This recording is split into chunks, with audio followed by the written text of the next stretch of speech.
Boa noite, sejam muito bem-vindos a mais uma live. Boa noite, hoje vamos falar do capítulo 2 do livro O Domínio de Si Mesmo. Vamos continuar a estudar o livro Domínio de Si Mesmo. É uma live book. Sejam muito bem-vindos. Boa noite. Sigam, compartilhem, curtam.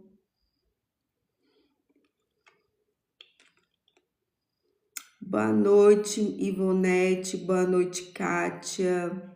Boa noite, Vanderlei.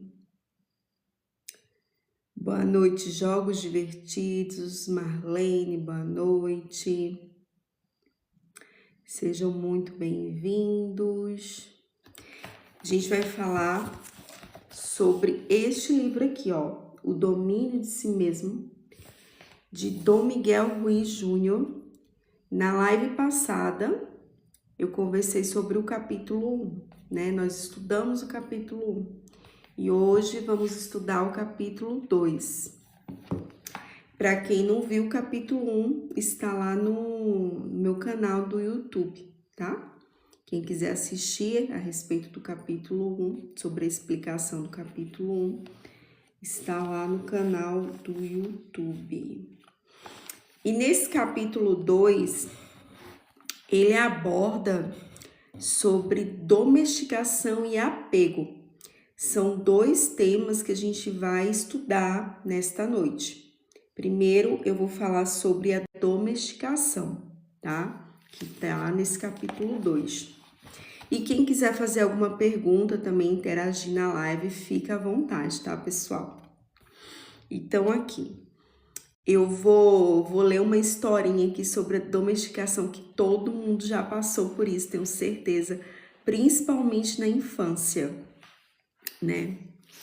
Então, o que o autor fala aqui sobre a domesticação?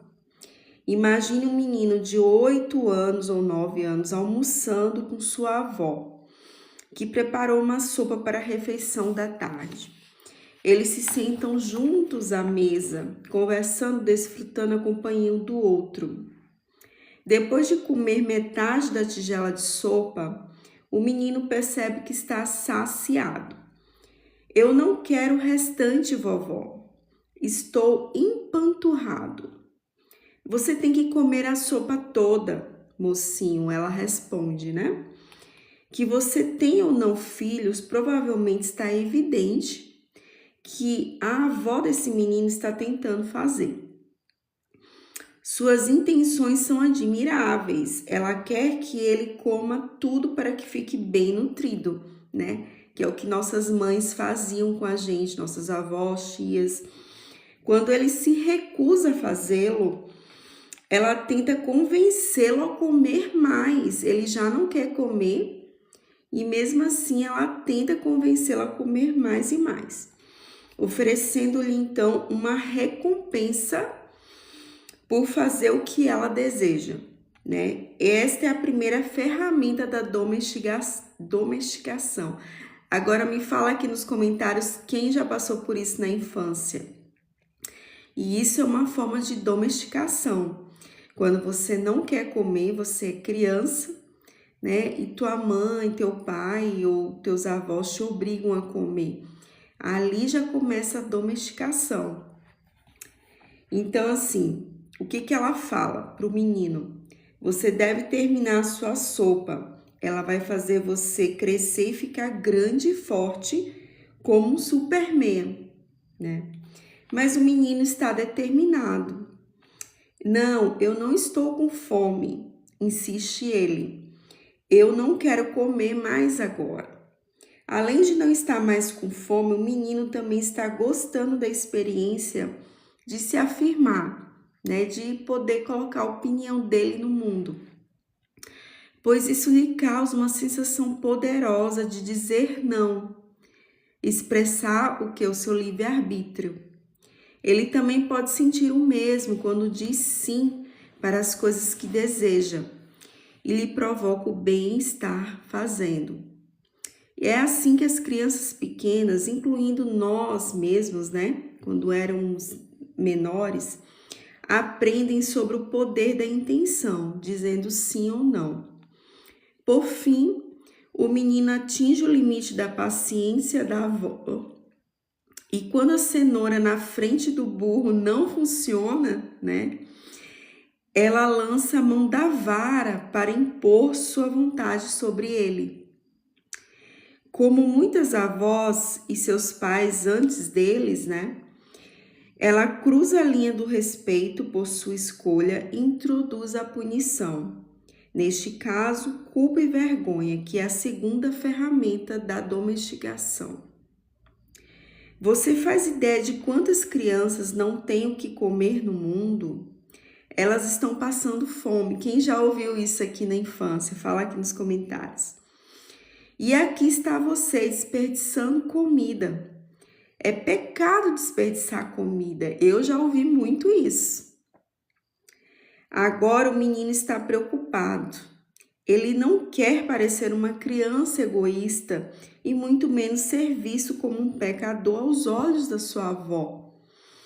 Com uma sensação de derrota, ele cede e subjuga a própria vontade. Ok, vovó, vou terminar a minha sopa. Ele começa a comer de novo e não para até que a tigela esteja vazia. Então, com a ternura que faz seu neto se sentir seguro e amado, a avó diz: bom menino. O menino aprende que, ao obedecer às regras do sonho, ele pode ganhar uma recompensa. Neste caso, ele é um bom menino aos olhos da sua avó e recebe seu amor e incentivo.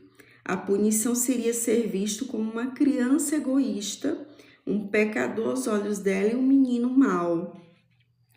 Este é um exemplo simples de domesticação. Ninguém duvida que a avó tem a melhor das intenções, como tinha nossas avós, nossas mães, nossas tias, né? Ela ama o neto e quer que ele coma sua refeição, mas o método que ela está usando para atingir esse objetivo produz consequências negativas não intencionais. Sempre que a culpa e a vergonha são utilizadas como ferramentas para provocar uma ação, isso anula qualquer bem que foi alcançado. Eventualmente, esses elementos negativos irão se manifestar de uma forma ou de outra.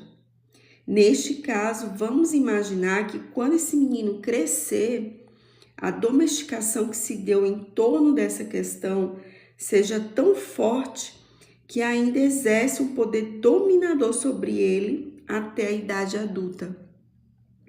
Por exemplo, muitos anos depois, ele vai a um restaurante onde lhe é servido um grande prato de comida e na metade da sua refeição, seu corpo lhe sinaliza a verdade daquele momento. Estou empanturrado. Consciente ou inconscientemente, ele ouve uma voz. É pecado desperdiçar comida. Terminando seu prato como um bom menino, ele reage mais à sua domesticação do que às suas necessidades fisiológicas do momento. Naquele instante, ele age completamente contra si próprio, continuando a comer mesmo depois que seu corpo já o avisou que ele está satisfeito.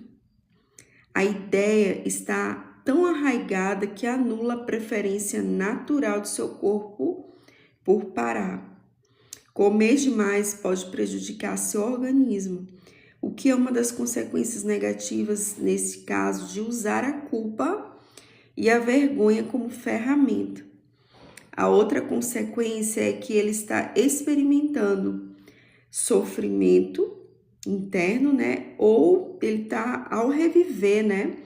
Um momento passado de culpa e vergonha, e isso está controlando suas ações no presente, na vida adulta. Por fim, observe que sua avó nem mesmo está presente na situação atual, ele já é um adulto, né? Pois agora ele mesmo assumiu as rédeas da domesticação e subjugou a própria vontade sem a influência de ninguém mais. Na tradição tolteca, né, que é o que esse livro traz, chamamos esse fenômeno de autodomesticação. Como o meu pai gosta de dizer, né? Os seres humanos são os únicos animais do planeta que domesticam a si mesmos. Quem aí se identificou com essa história? Uma domesticação que começou na infância, em que a avó colocou a culpa e a vergonha, né, para o menino comer. Caso ele não comesse, não tomasse toda a sopa, ele ia sentir culpa e vergonha de deixar a comida e também de ter que deixar outras crianças passando fome. Então, por conta disso, né, dele se sentir culpado e com vergonha, ele toma toda a sopa, mesmo estando satisfeito. E isso reverbera durante toda a vida dele. Adulto, ele vai no restaurante, pede um prato, se sente satisfeito, mas ele lembra da avó. E ele começa a comer tudo mesmo estando satisfeito. E por que ele fez isso na vida adulta? Porque ele foi domesticado lá atrás, na infância. Quem aqui já passou por isso? Eu já passei. De ter que comer além do que eu queria, porque tinha crianças passando fome, porque era pecado desperdiçar alimento. Eu já ouvi muito isso, tanto da minha mãe, como do meu pai, das minhas tias, das minhas avós. Quem aí também já ouviu sobre isso? E sente esse peso hoje na vida adulta? Porque você acaba copiando o que você aprendeu lá na tua infância. Você tem aquele comportamento que você aprendeu lá na sua infância. Tá? Boa noite, Areta. Às vezes você tá comendo muito e você não sabe o porquê de estar comendo muito. Você pode ter sido domesticado lá na tua infância. Com essa simples frase: se você não comer, né?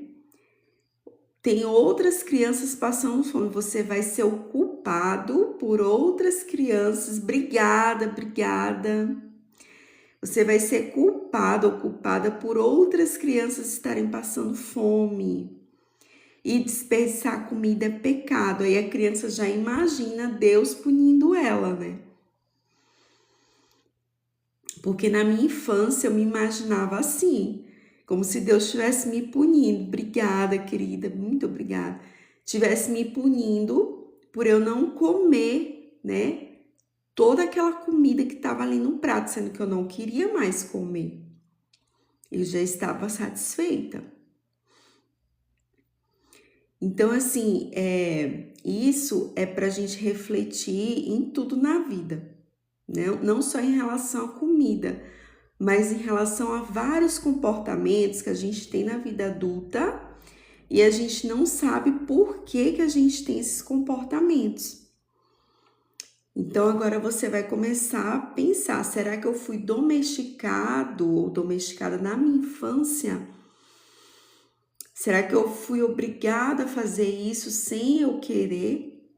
Só porque era algo natural, né, dos meus pais. Meus pais, por exemplo, colocavam o alimento ali no prato e achavam que aquela quantidade era o suficiente para mim, mas na minha concepção não era. Mas na concepção dele, no ponto de vista deles era, então eu tinha que comer tudo. Mesma coisa, por exemplo, roupa. Não sei vocês, mas, por exemplo, minha mãe, ela sempre escolheu minhas roupas. Eu não tinha o livre-arbítrio, né? Então, assim, às vezes até hoje eu me pego pensando, será que a minha mãe vai gostar dessa roupa que eu tô usando? Aí eu já mudo esse pensamento, falando, não, mas quem tem que gostar sou eu. E por que que tô tendo esse pensamento? Porque lá na minha infância, ela que escolhia tudo, né? Vocês já pararam para pensar sobre isso? Como é importante a gente verificar todos os nossos comportamentos.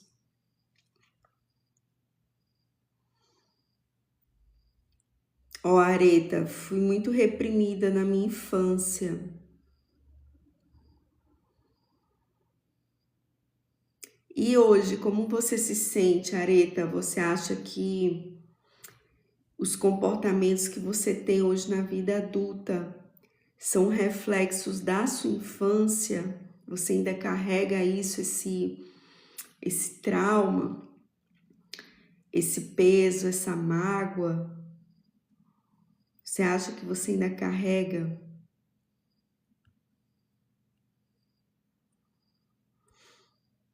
A gente pode fazer sessões, tá, Areta? Para mudar isso, para ressignificar tudo que aconteceu com você, tá?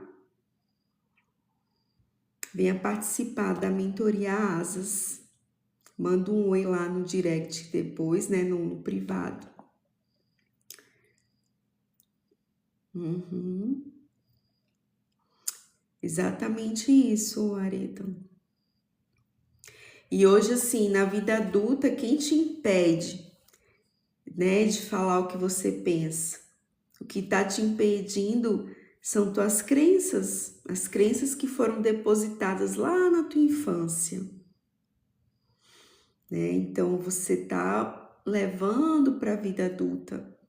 Porque até os 7 anos, tudo que a gente ouve, tudo que a gente vê, a gente grava como verdade. Por quê? Porque até os 7 anos, o nosso cérebro fica em ondas teta, que são as ondas assim de quase do inconsciente mesmo, sabe? Então, por isso que é importante ter cuidado com as crianças, evitar brigar na frente de criança, sabe?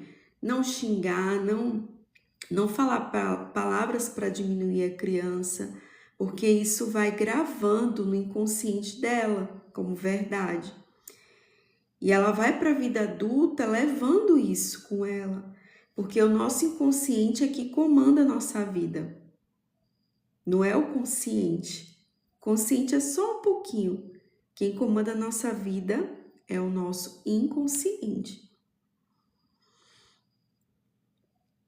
Ah, que bom, Areta, que você está trabalhando. Bom mesmo. Mas, caso você queira participar da mentoria Asas, me manda um oi aqui no privado e vamos ressignificar esse passado. Que aí você vai ver como que vai mudar muita coisa, né? Na sua vida.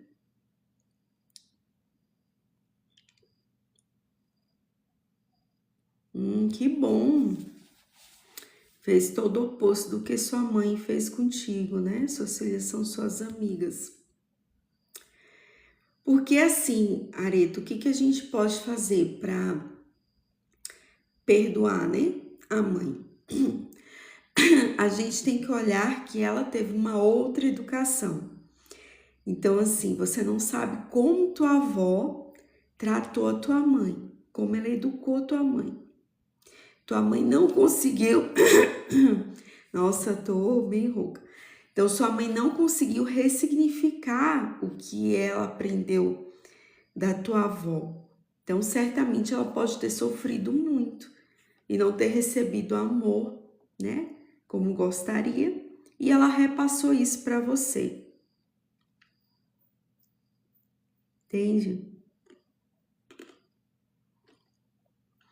E a gente, assim, não pode exigir nada dos nossos pais, porque eles já nos deram, assim, algo primordial, que é a vida. né?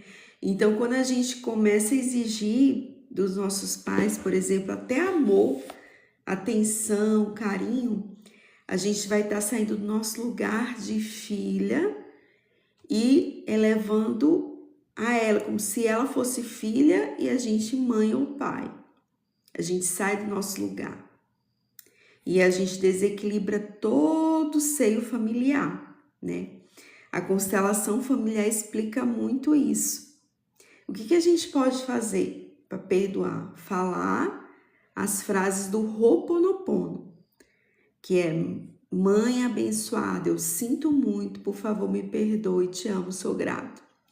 Você vai falando essas frases e vai sentindo que tá soltando, sabe, aquela mágoa, aquela tristeza, aquela energia negativa que te liga a ela quando você lembra da pessoa, né? Aí você vai falando aí 108 vezes todos os dias e você vai sentindo que essa energia ela vai sendo liberada, tá, Areta? É difícil, mas depois você vai se acostumando e você vai se sentindo mais leve. Quando você fala todos os dias as frases do Ho'oponopono, você vai se sentindo mais leve. É questão só de costume mesmo, tá? Então, aqui, ó, pra gente continuar na nossa live book. Embora as consequências de terminar uma tigela de sopa sejam mínimas, né? A domesticação e a autodomesticação podem também assumir formas muito mais sérias e nocivas. Por exemplo, muitos de nós aprendemos a criticar nossa aparência física porque ela não era boa o bastante para os padrões da sociedade. Foi-nos introduzida a crença de que éramos autossuficientes, magros o bastante, ou que não tínhamos a cor certa de pele. E no momento em que concordamos com tal crença, começamos a nos autodomesticar. Por termos adotado uma crença externa, ou rejeitamos ou tentamos mudar nossa aparência física para que pudéssemos nos sentir dignos de nossa própria aceitação e da aceitação dos outros. Imagine por um momento os muitos ramos de atividades que deixariam de existir se todos nós amássemos nossos corpos exatamente como são. E isso, gente, é muito, muito verdadeiro, isso que eu acabei de ler aqui, né? Essa questão da domesticação. Na infância, a gente ouve muito. Obrigada a você, Areta, por ter participado, viu? Fica aqui com a gente, participando mais. Não acabou não, Areta, vai ter mais. Então, essa questão da domesticação em relação à aparência, a gente ouve muito na infância, as mães comparando os filhos, né? O meu filho é muito magrinho, ele poderia ser mais gordinho, né? Ou então, o filho do fulano se veste melhor, o meu filho não tem tal tênis, não tem tal roupa. E você vai crescendo ouvindo isso dos seus pais, né? Essas comparações, a questão da fisionomia mesmo. Meu filho tem orelha de abano, né? Por que meu filho tem orelha de abano?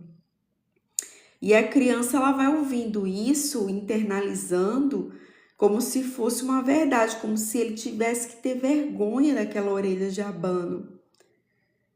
E ele cresce com aquela vergonha, imagina, ele querer se esconder, não tirar foto por causa da orelha, ou então cabelo, né? Acontece muito com o cabelo, da criança ter vergonha do próprio cabelo, né? Sofrer bullying na escola, né? Principalmente se tiver um cabelo cacheado, um cabelo grande, né? Os outros coleguinhas ficam rindo e a própria mãe fala assim: ah, eu vou passar mais creme no seu cabelo para diminuir o volume.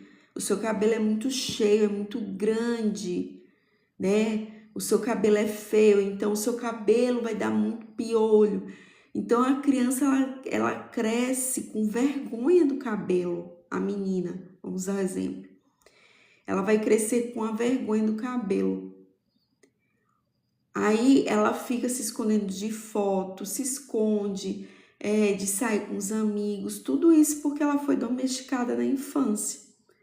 Que ela não podia ter aquele cabelo porque era feio em relação a outros cabelos que a sociedade dita como perfeitos, né?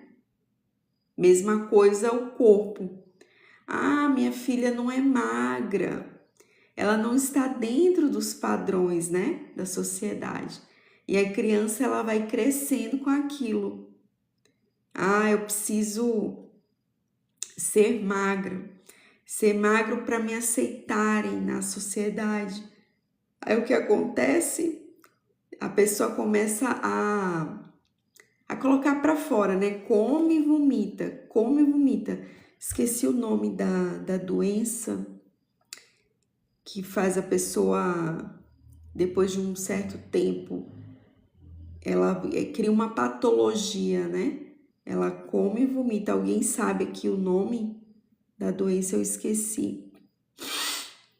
Esqueci agora. E a criança, ela faz isso porque ela foi domesticada lá atrás na infância, né? Enfim, são esses cuidados que a gente tem que ter. Por que a gente está tendo esses comportamentos? Olhar para lá, para a infância e se perguntar, foi lá que eu fui domesticado, por isso que eu tô fazendo isso novamente, né? Então, só para esclarecer, domesticação relativa à imagem corporal é diferente de querer emagrecer por questões de saúde, ou mesmo preferir aparentar de certa forma, né? A principal diferença é que a preferência origina-se do amor por si mesmo e da autoaceitação, enquanto que com a domesticação você parte de um sentimento de vergonha, de culpa e da ideia de não ser suficiente. A linha entre essas duas motivações pode às vezes ser tênue. E o mestre de si mesmo é aquele que consegue buscar em seu interior e determinar a verdadeira razão. Outra forma popular de domesticação no atual sonho do planeta, né, gira em torno de classes sociais e posses materiais. Né? Hoje em dia, no Instagram, você vê muito isso, né? As pessoas apresentando carros de luxo, bolsas de luxo, viajando muito, sempre uma ostentação. Né? Então, há uma crença velada, disseminada pela sociedade, de que aqueles que possuem mais coisas, né, ou que têm determinados empregos, são de alguma forma mais importantes do que o restante das pessoas. Aí é que o autor fala aqui o seguinte: eu, por exemplo, nunca conheci alguém que fosse mais importante do que qualquer outro indivíduo, pois todos nós somos criações belas e únicas do divino. E, no entanto, muitas pessoas seguem carreiras de que não gostam e adquirem coisas que, na verdade, não querem ou não precisam, em um esforço para atingir a finalidade ilusória da aceitação por parte de seus pares e autoaceitação. Casos como esse, podemos pensar em muitos outros, são os meios pelos quais a domesticação conduz à autodomesticação e o resultado é que temos pessoas vivendo vidas que não são as suas próprias. Alguém conhece alguém assim? Alguém aqui que está na live conhece Uma pessoa que foi domesticada a ser feliz tendo bens materiais. A vida dela, assim, na infância, ela viu os pais, né, só comprando coisas e preenchendo o vazio com bens materiais. Então, essa criança, ela cresce achando que ela precisa ser preenchida comprando bens materiais, ostentando na sociedade, que é o que a gente vê muito, né? Principalmente no Instagram. O Instagram é uma vitrine de ostentação. E as pessoas acabam se comparando e ficam até depressivas, porque olham a pessoa ostentando e pensam, essa pessoa tem, eu não tenho, por quê? Né? Então, você nem sabe como que a pessoa tá ali. Não tô falando que não deve ter dinheiro, que não deve ser rico, não é isso. Mas muita gente usa a ostentação como forma de preencher vazios. Usa a ostentação porque foi domesticado na infância, entende?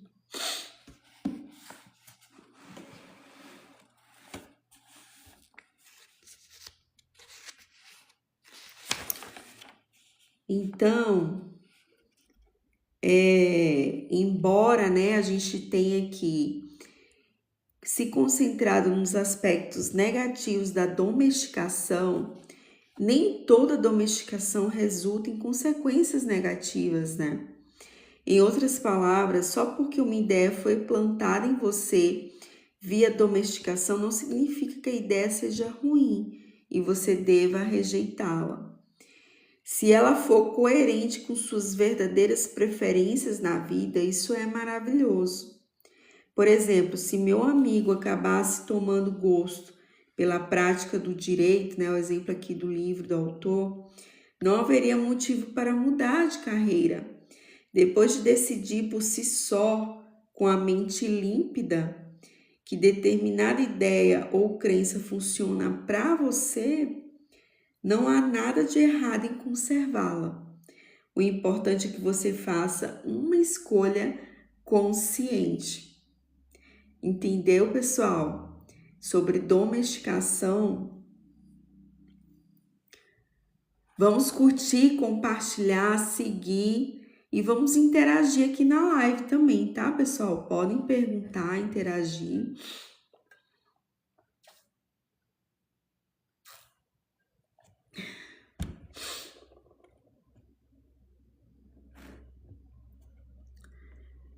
Então, vamos lá.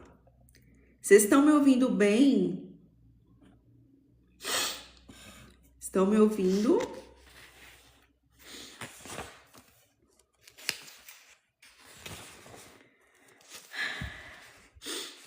Agora a gente vai falar sobre o apego, né? Que aqui é o capítulo 2 do livro O Domínio de Si Mesmo. A gente falou sobre a domesticação, a gente abordou profundamente a domesticação. Agora nós vamos falar sobre o apego. Então vamos lá, o que é o apego? Em seu sentido mais básico, o apego começa com objetos no mundo. Você pode testemunhá-lo em crianças bem pequenas, por volta dos 2 anos de idade, quando começam a associar e a declarar os objetos em sua posse como meus, né? As crianças fazem muito isso. Principalmente até os 5 anos, elas não gostam de emprestar seus brinquedos, né? Tomam posse ali dos seus brinquedos e não deixa que ninguém pegue, nem os pais. Elas têm um ciúme muito grande, é um apego, o apego já começa ali, né? Então, aqui, ó, qualquer pessoa que já tentou separar uma criança de 2 anos de um brinquedo pode testar o poder do apego. E é mesmo. Embora seja aqui que se inicia o apego a objetos, a coisa certamente não termina aí. Visto que frequentemente os apegos mais prejudiciais que carregamos são os invisíveis, E com isso quero dizer que nosso apego a nossas próprias ideias, opiniões e crenças. Esses apegos são os piores, né? São piores do que apego a objetos.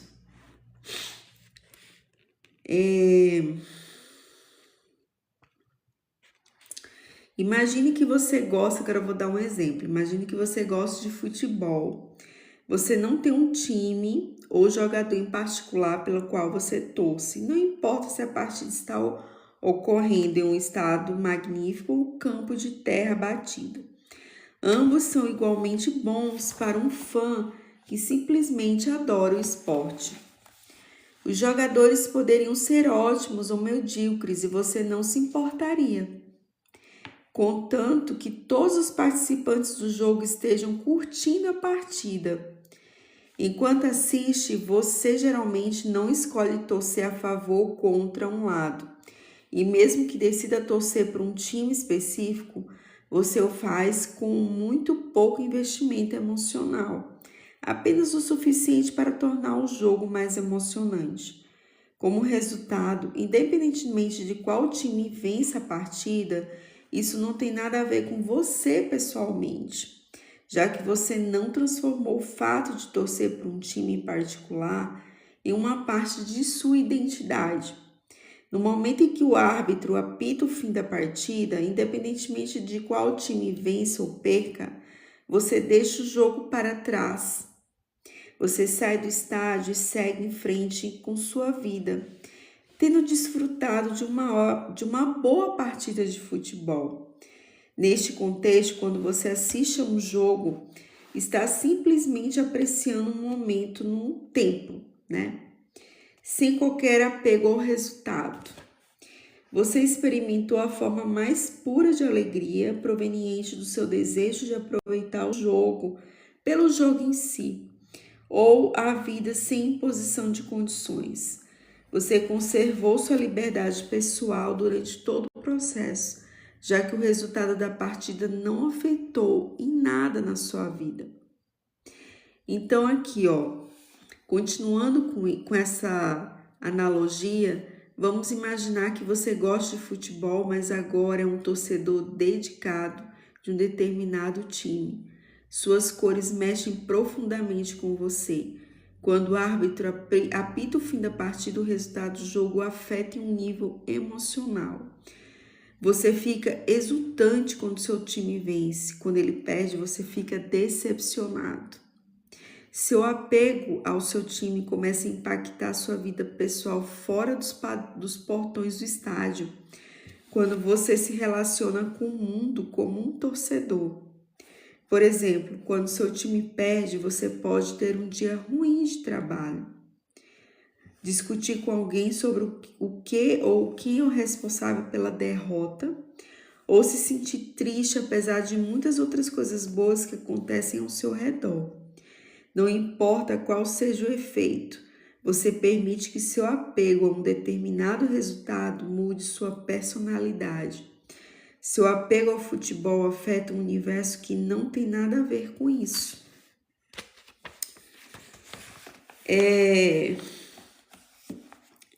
Olha só, esse exemplo do futebol vale também para partido político ou político, né? Quando a gente está apegado, a gente sofre muito. Como esse exemplo que eu dei aqui do futebol. Quando você assiste uma partida de futebol sem torcer para nenhum time, você não se importa quem ganhou ou quem perdeu. Para você é indiferente. O importante foi que você se divertiu lá no estádio, que você brincou, que você riu e ponto. Você vai para casa feliz. Agora, quando você vai assistir uma partida de futebol em que o seu time predileto tá ali, por exemplo, Palmeiras ou Flamengo, perde, você fica muito triste, muito decepcionado. Nem à toa que há tantas brigas, né?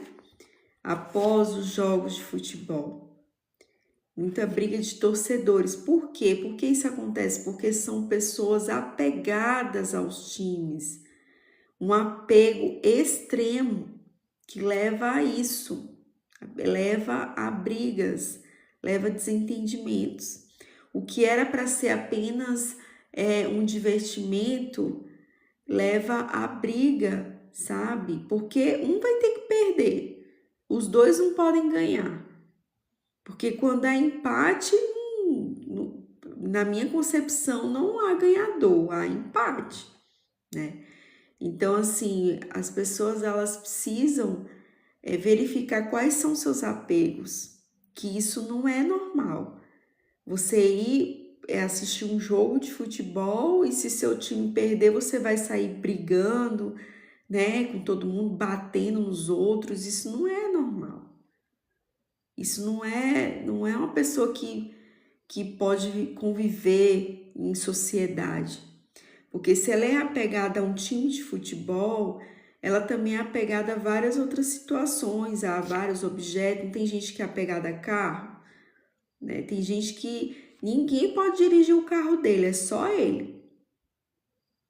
Aconteça o que acontecer, é só ele que pode dirigir o próprio carro.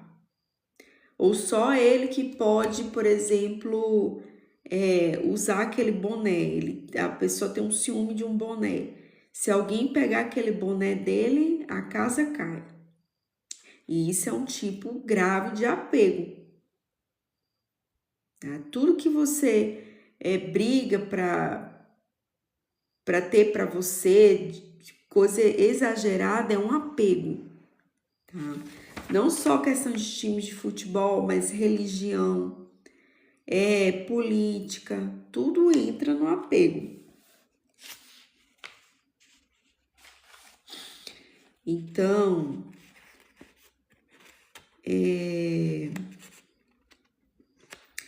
quando nos voltamos para questões como religião, né, política, dinheiro e poder, as consequências negativas são muito mais numerosas.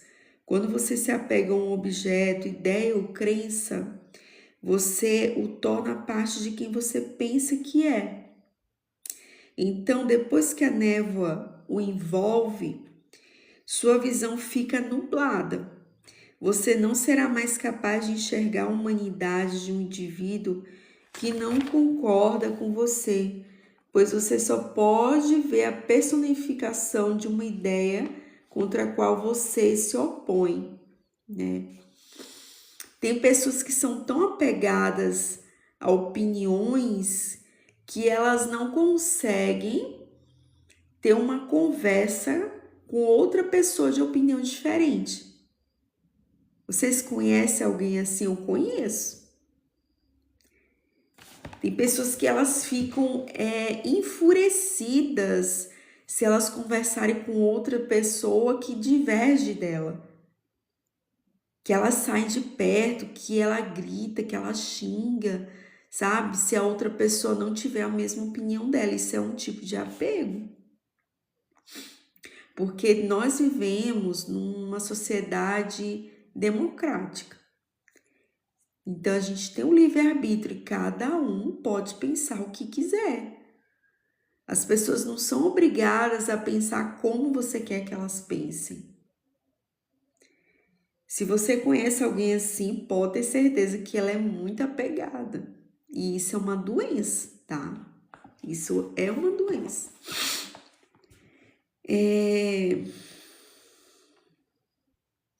Então, aqui, ó, quando seu espelho está nítido, você consegue enxergar a divindade em todos. Você é capaz de ir a qualquer igreja, sinagoga, templo, mesquita ou roda de tambores, encontrar e sentir o amor e a graça de Deus, porque Deus está em todos os lugares, né, pessoal? Ele não está só em uma certa igreja, né, em um certo templo, ele está em todos os lugares, inclusive aqui conosco. Né? Uma folha que cai no chão, tem Deus ali, naquela folha, naquela árvore. Tem Deus em você, tá? O Deus está no gatinho, no cachorrinho, sabe? Então, assim, para aqueles que estão perdidos na névoa, né, que são aquelas pessoas apegadas, Deus só calhou de ser o foco de devoção no qual a religião é centrada. Em outras palavras, as crenças e rituais da religião são mais importantes do que sentir comunhão com Deus no momento presente. Tal é o poder do apego nocivo. Vocês entenderam essa parte? Isso aí é tão grave, essa questão de religião, que num passado aí eu fui evangélica, né? E as pessoas da igreja, quando eu ia, falavam comigo numa boa quando eu estava lá dentro. Mas quando essas pessoas me viam na rua, elas nem me cumprimentavam. Ou então, as pessoas que eu conversava sobre igreja, na igreja, né? Que eu falava assim, olha, o fulano tá precisando de ajuda. Aí o que a pessoa me perguntava? Ele é da nossa igreja? Aí eu falei, não. Então, a gente não vai ajudar essa pessoa. Olha só o nível de apego. Então, quer dizer que Deus só tá ali naquela igreja. Ele não tá em outros lugares. Todas as outras pessoas estão erradas. Aí a gente começa a refletir sobre isso. Foi quando eu comecei, na época, a cair minha ficha. Eu pensei, eu não posso ser apegada assim. Eu gosto de liberdade, eu vejo Deus como algo que está em todo lugar, um ser espiritual que está em todo lugar. Então, por que eu tenho que me limitar a dogmas, a templos? Isso não faz bem. Naquela época, mesmo sem eu entender sobre o apego, sobre a espiritualidade em si, eu já estava, vendo algo errado. Eu já estava vendo que ali era um tipo de apego, mas não nesse aspecto, né? Então eu me retirei, eu saí daquela congregação e eu fui estudar a espiritualidade. Foi quando eu me tornei terapeuta holística. Porque eu vejo que Deus, ele é onipresente, onisciente, então ele está em todos os lugares. Ele não está apenas dentro de uma igreja. Ele não está só na igreja católica, ou só na igreja evangélica, ou só ali no budismo, sabe? Deus está em todos os lugares. Então é essa reflexão que eu trago para vocês, que o livro aborda muito. Qual é o seu apego? Onde você está se apegando?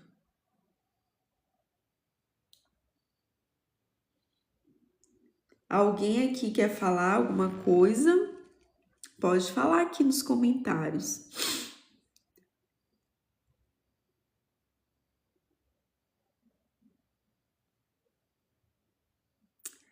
Alguém aqui está apegado a alguma crença religiosa, algum time de futebol? Fala aqui nos comentários. Então, para a gente encerrar a live e fechar esse tema, né, sobre domesticação e apego, que são os dois temas do capítulo 2 do livro O Domínio de Si Mesmo. Eu vou fazer essa correlação entre domesticação e apego. Então, quem quiser falar aqui, pode falar também, tá? Pode interagir.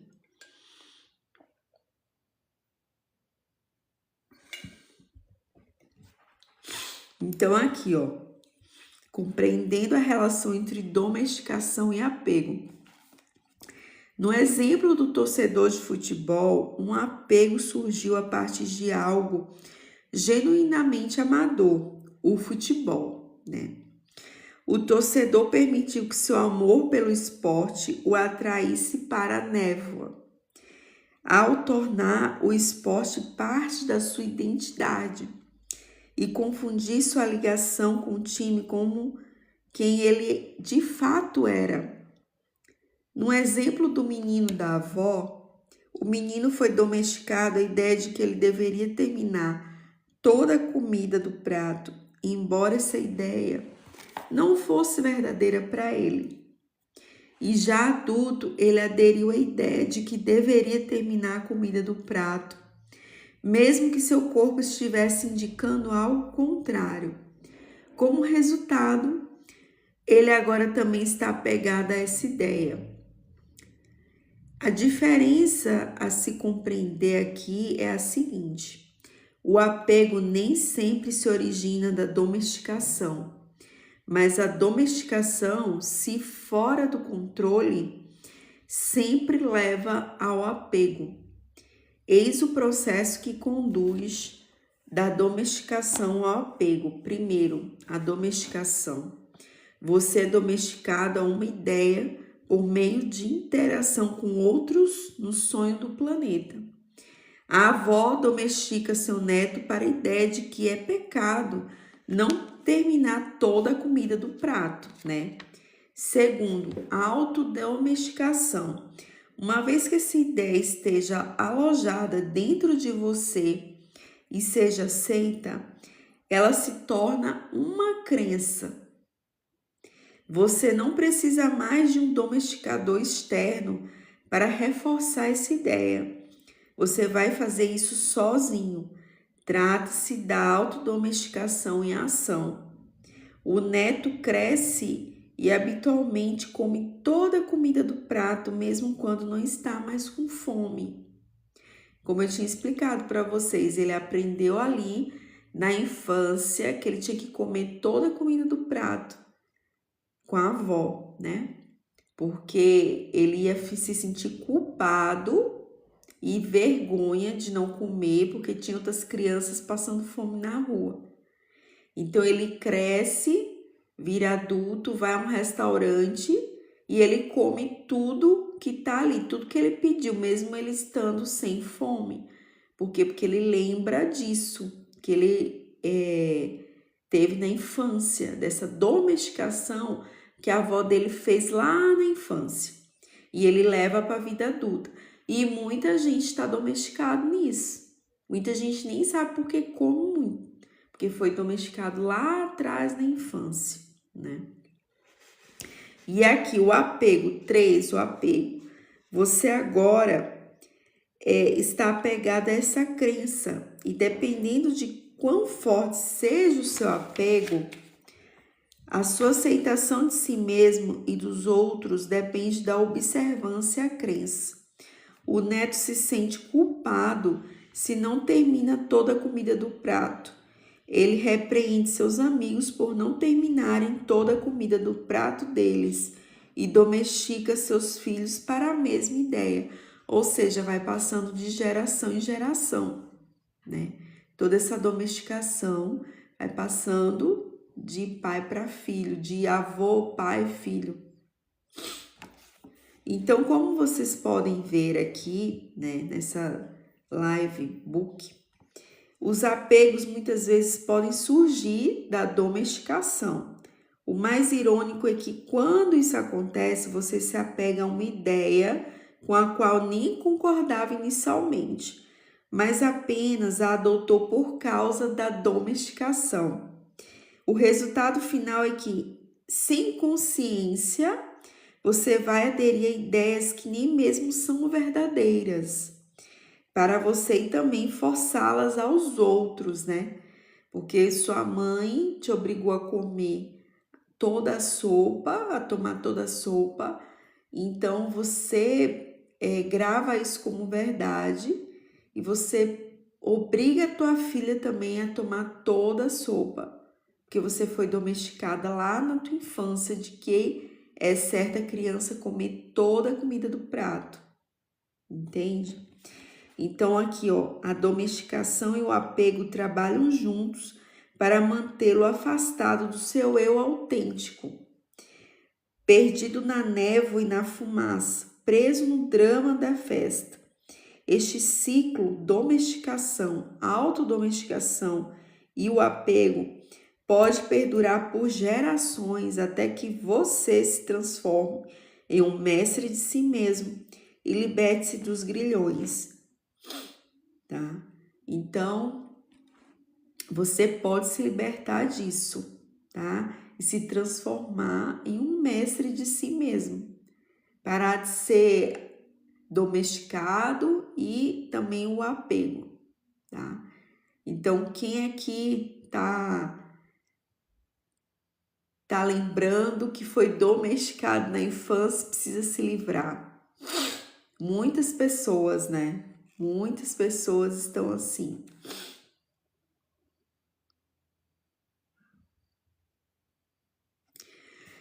Então, pessoal, esse foi o capítulo 2.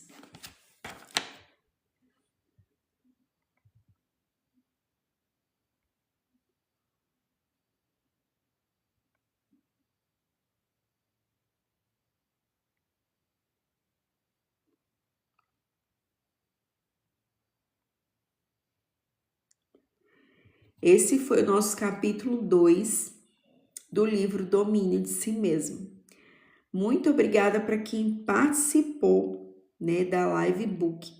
E para encerrar, é importante ler aqui essa pequena frase aqui do livro. Sem consciência, nossa domesticação e apegos nublam nossa percepção. Reconhecer ambos nos permite limpar a névoa e enxergar a verdade do momento presente. No próximo capítulo, que será o 3, que eu vou fazer a nova live book, exploraremos as forças que conferem à domesticação e aos apegos seu poder, bem como as forças que um mestre de si mesmo usa para obliterá-las. Gente, então, muito obrigada por terem participado aqui da live.